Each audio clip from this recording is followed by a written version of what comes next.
Hi, this is Ed Akehurst with bestcryptocurrencies.com.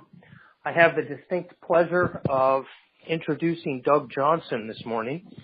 Doug is someone I have known for several decades, and he's a consumer advocate and has a very interesting background that I think is going to be of great interest to our members.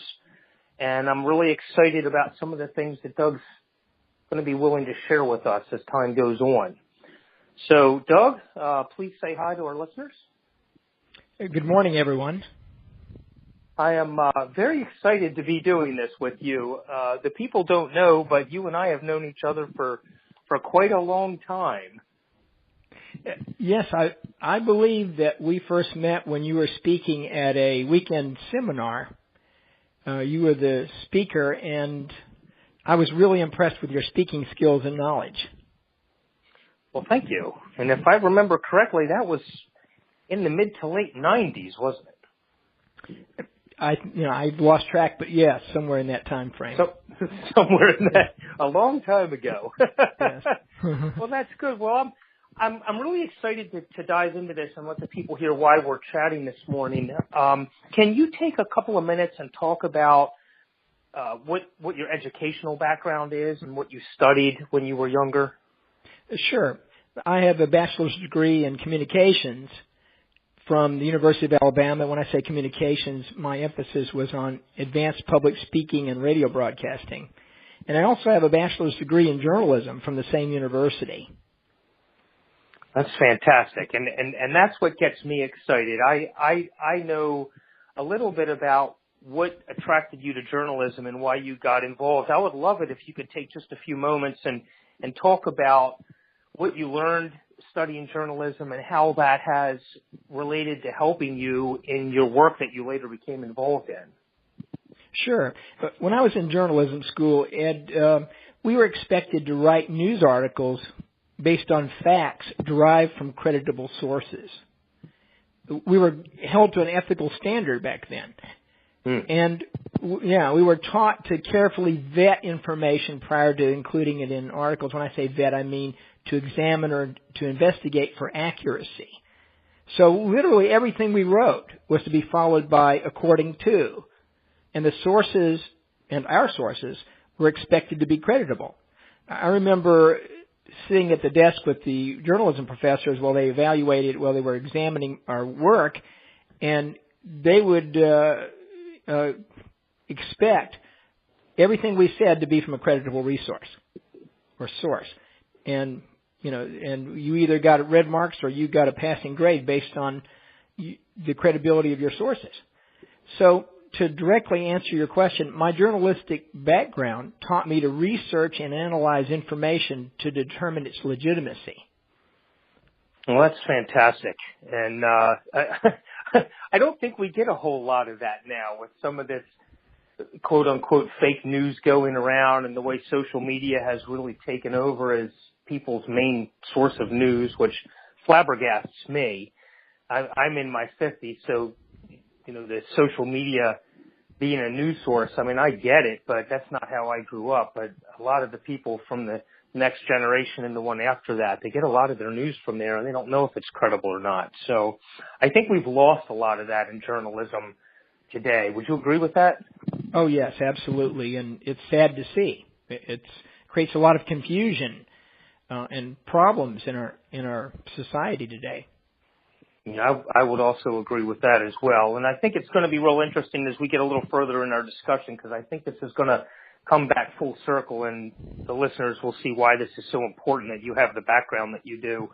What I'd like to talk about next, if it's okay with you, is what you did later in life, after your college was behind you. You got involved in consumer advocacy. And if you could take a few minutes and talk about that and how you got involved in that, what drew you to it, what got you started, and why such an interest in you did that for decades. So how did that all begin? Well, since childhood, I've suffered from what I call guardian mentality. It's a need to come to the aid of people who are being taken advantage of. In fact, when I was a kid, people used to tease me about running for mayor because I was always trying to correct all the problems in society. But anyway, 20 years ago, I began researching the debt collection laws in defense of a girlfriend who was being terrorized by debt collectors. And what I learned allowed her to walk away from more than $60,000 in credit card debt. Wow. And of course, after that, I was inundated with calls from her friends and relatives who were pleading for my assistance, with their debts. So helping people with their debt became so satisfying that I quit my job and I launched the Truth About Debt Relief radio show. So that goes right back to your college degree. You didn't even realize you were preparing for a radio show, but your consumer advocacy work brought you up to that. Why don't you tell our listeners about the show? I know a little bit about what you did on that, and I find it so fascinating. So if you could take a few minutes and talk about that, that would be of great interest, I think, to everyone. Sure. The show was a live call-in show with a nationwide audience, and my focus was to disseminate truthful, factual information regarding the debt relief industry. And after almost 4 years on the air, I retired from the show due to the illness and impending death of my wife. And, I might mention that right now we're considering offers to go back on the air. So that's great. A distinct possibility. Good. Yeah. Very good. Well, now your show was specifically about debt relief. It was called The Truth About Debt Relief. And what type of information made that show so valuable to your listeners? What were you doing or uncovering or sharing with them? Well, as an example, I'm sure it's no surprise to anyone that creditors and debt collectors routinely perpetuate information in order to take advantage of consumers. That's what they do. And I became a consumer advocate 20 years ago and went on the radio to assist consumers in identifying this misinformation so to avoid their being taken advantage of. Let me cite an example here. I can think of numerous examples. There's one that sticks out in my mind, and that's that creditors often threaten consumers or debtors with garnishment of wages. I hear that frequently. Well, the truth is that creditors and debt collectors have no authority to garnish wages without a court order. And as you know, obtaining a court order is a lengthy and expensive process. Yes, it is. But that scares consumers into making payments. So it's that type of detrimental misinformation that creditors need to know. Well, that's good, and that ties into your journalism background. So you were able to dig up that factual information and overcome the misinformation that was out there. Yeah. And I think, and now we're going to get to why you're on the call dealing with bestcryptocurrencies.com and the crypto asset industry itself, is that obviously with your background, you might be able to come in and help correct some misinformation.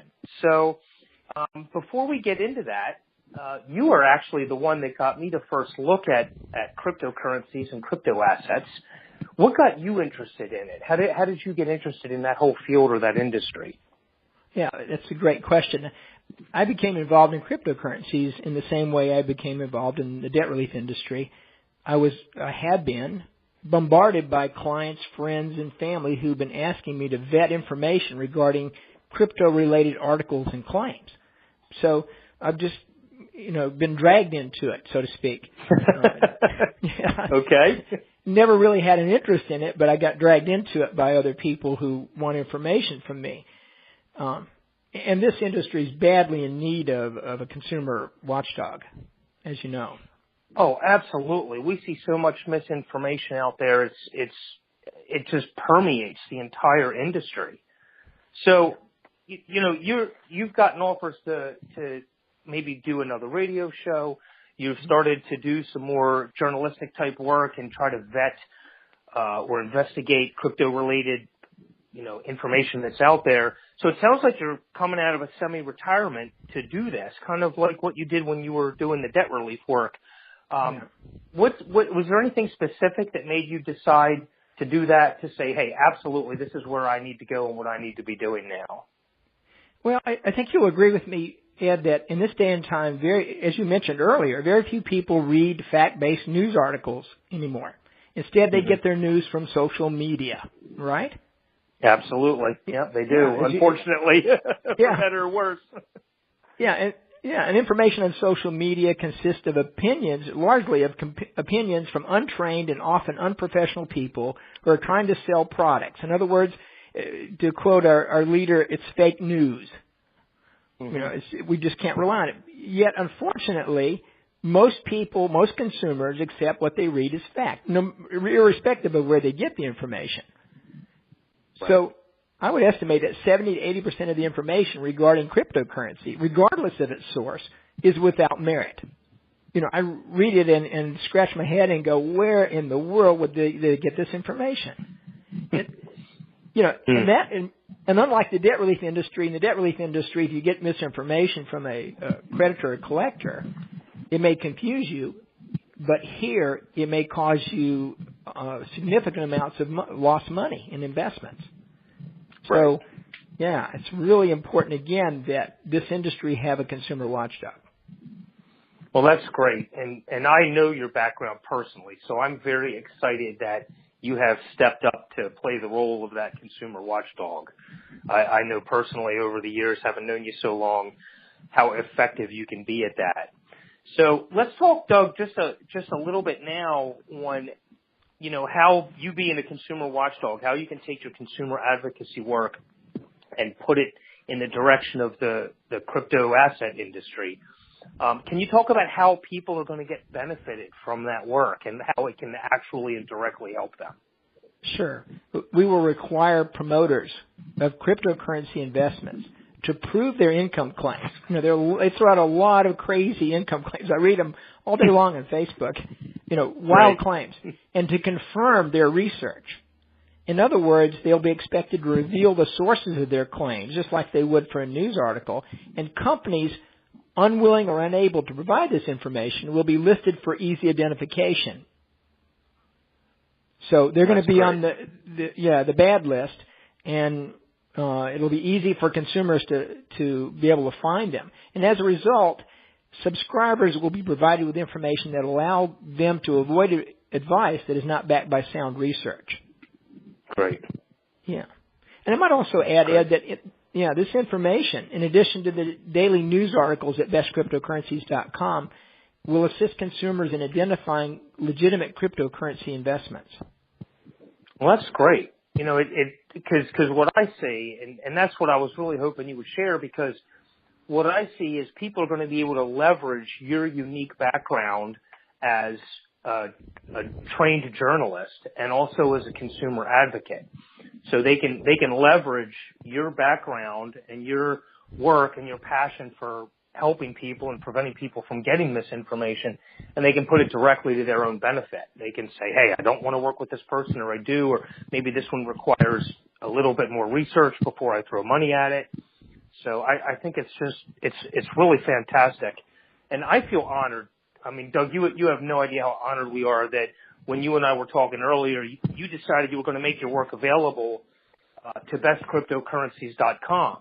And I mean, the hair on my arm is standing right now, just like it was when you first mentioned that possibility. Why did you decide that you would do that? There are a lot of organizations out there that you could have, hitched your wagon to. Why bestcryptocurrencies.com?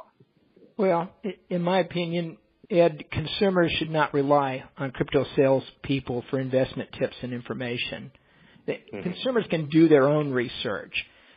My research assists consumers in determining the credibility of crypto-related information, and Best Cryptocurrencies tells them which coins have the potential to be profitable in the near future.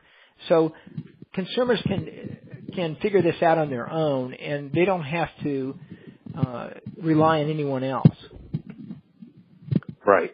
Well, that's good. Now, I like hearing that come from you, because that's been our attitude from the very beginning, is we want to save people some time in research, and we want to point them in the right direction.